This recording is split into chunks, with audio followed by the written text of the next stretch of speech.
All right, we are in Ireland on a nice windy Ireland day. We're about 5 kilometers away from the family farm. And today I'm talking about really zooming out and thinking about what economics is for and like what are some competing ideas here. So my assumption has always been, and I feel like everyone's kind of assumption has always been, the point of like economic policy, economic systems is to ensure that everyone participating in the system, every citizen, every person living in the States, not just citizens, has more and better, right? More stuff and better stuff, right? Obviously, stuff is not the be and end all of life. Money can't buy happiness, but it's a little easier when you have your nice big flat screen. So we want to, that's the point. Whenever we're doing labor stuff, whenever we're working, we're building more and better. Whenever we're talking economic policy, we want to give more and better. More and better is like the North Star of economics, right? But I'm reading a lot on Curtis Yarvin, Steve Bannon, and the leaders of the current sort of right-wing austerity economics movement, pro-tariffs, all that stuff.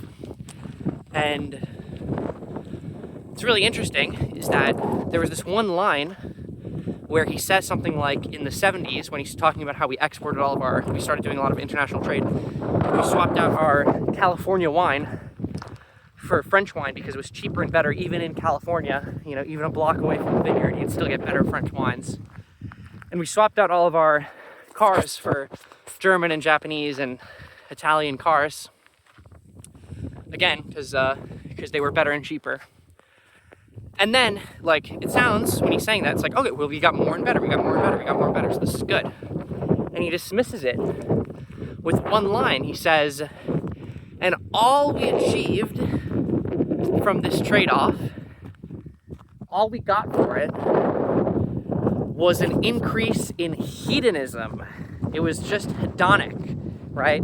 All it did, it made us feel more pleasure, but we didn't actually gain anything from it as a society. And this was a shocking line to read, trying to decipher, the intelligentsia, the thought behind the Trump movement, because it's like in one line, with no elaboration, they dismiss the entire project of economics as hedonistic, which is a fair criticism, right? It's like what I brought up earlier, is at the end of the day, what we really want is, joy and happiness and fulfillment and all this other stuff, which maybe, give them some credit they're getting at, but I don't think it's mutually exclusive, right? I think we can have more stuff and also better stuff, which we'll get into in a second. So it's like, okay, well, if they don't want more and better for everyone, what is it that they want?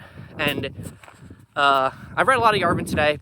My articulation of it, which, as someone who's harshly critical of these ideas, so it's not a great perspective, but my feeling is that what they want is they want everyone to have a job that's super fulfilling and is at the cutting edge of that person's competency.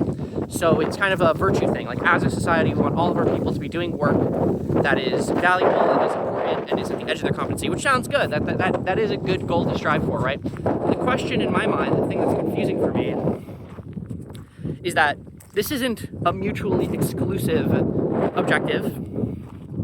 And if we want to create fake jobs for people, let's say we have a factory that, runs, that puts out millions of cars and it's super great. And it's like, oh, well, this factory's automated. We want people making those cars. We'll make 1/10 as many cars. What we're basically doing when we're cutting production, when we're reducing our productivity in order to sponsor these people's jobs, is we're really redistributing wealth to them, and we're making them rake sand on the beach to pay for it. If we want to give people fake jobs, we can make fake jobs. It's not a hard thing to do, right? We can pay people to clear trails. We can pay people to rake the beaches. We can pay people to organize all the sand into black and yellow piles on the beach, right?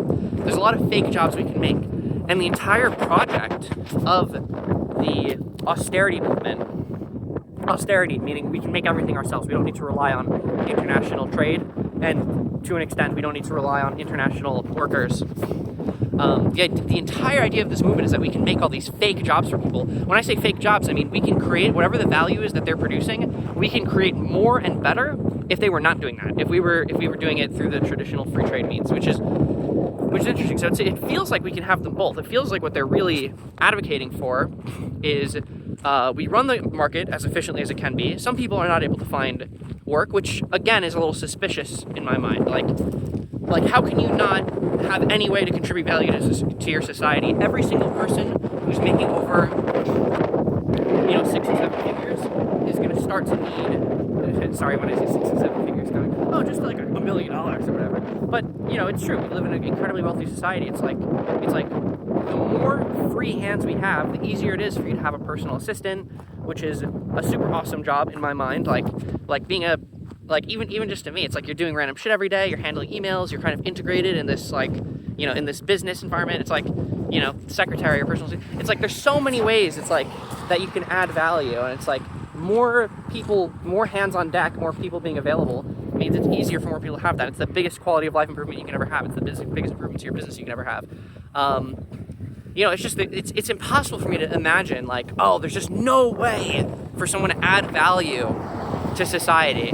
I mean, until we have Terminator AI that just runs around doing all the work, it's very, very, very hard to imagine that issue. And once that issue does come up, by the way, none of this austerity stuff comes even remotely close to addressing it, because secret hint, if we're screwing in doll heads and China has Terminator robots doing everything for them, then the only productive work will be Chinese teacher. But yeah, that's just some quick thoughts, kind of dancing around this idea that more and better is not what we need for the economy. We can have it all, right? I think that's the key conclusion, is that we should work as best we can to make the most productive economy that gives us the most stuff, that generates the most productive value. And then, if there's people who don't have jobs, we can find some jobs. I think during the New Deal, they fucking had people pave 1 million trails or something, take care of the national parks. Everyone loves the national parks. There's always more work to be done. So kind of shocking that we would sabotage our entire economy, and have less and worse for everyone in order to achieve a goal that we can easily achieve without doing that. So yeah, it's just, I don't know. No matter how you look at it, the Trump economics is really bad. It's like crazy. It's just crazy. It's just idiocy all the way down.